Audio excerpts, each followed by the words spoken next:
Hi, my friend. I'm Del Duduit. I'm an author, a writer, a speaker, and a blogger, and I'm your faith discovery guide. Welcome to Del's Discoveries. These videos hold the secrets that I've discovered about people of faith successfully overcoming their challenges, their hardships, and creating a better life for themselves and others around them as well. Thanks for joining me, and together, let's uncover today's discovery. I walked into the clubhouse for the Los Angeles Angels of Anaheim when I was in Cleveland to do some research for my book, Dugout Devotions, Inspirational Hits from MLB's Best.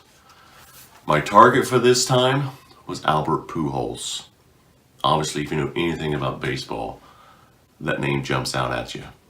Albert will be a surefire bet for a first ballot induction into the Hall of Fame after he retires. But I walked up to Albert and I said, Mr. Pujols, I'd like to get some time with you to talk about your faith. He said, well, of course. So we went over to his stall. We sat down for about 10-15 minutes, talked about his faith and what it means to him. And Albert's kind of known for this amongst players. Not a lot of folks may know this, but when a player gets a hit or gets a walk and they're on first base next to Albert, if he doesn't know them, he'll pose a question to them, and he's kind of known for this. He won't chit-chat about the weather or the game or how things are going. He'll ask that player, hey, what's the most important thing in life to you? Yeah, that could be a daunting question coming from a 3-time most valuable player, and it catches some players off guard. And Albert said that some of them will answer, they'll kind of stumble, and they'll, family's important to me, or I want to make the All-Star team, or something like that. And it catches some of them off guard, which is understandable. How would you answer that question? You're probably never going to be on first base next to Albert Pujols, or you may never run into him in the mall. But let's get back to reality here. Let's say you're fishing with your son, or you take your daughter to buy a new dress. And kids will say the darndest things sometimes. They'll just be minding their own business and then they'll just blurt out a question. What if your son looked over at you and said, hey Dad, hey Mom, what's the most important thing in life to you? How are you going to answer that question? What are you going to say to him? Or let's say a coworker asks you that. What's the most important thing in life to you? You're going to say, hey, my job, or I want to get this new car, or my house. It's something to think about, because that question could come your way.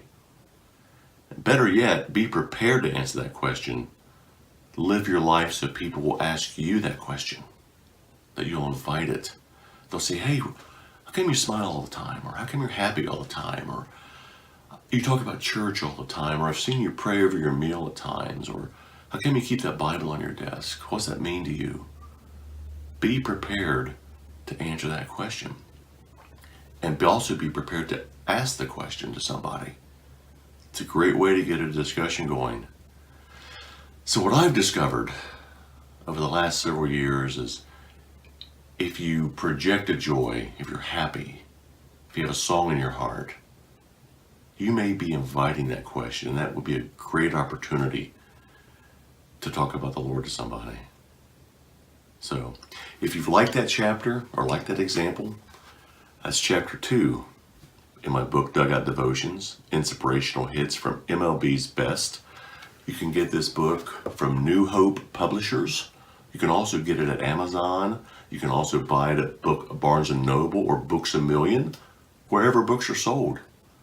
And if you like it, leave me a good review, and we'll see you soon. I hope you've enjoyed today's episode of Del's Discovery. As we look at others overcoming adversity, we gain knowledge on how we might improve our own lives. If you're blessed by this video, hit the thumbs up button and please subscribe to my channel. See you next time on Del's Discovery.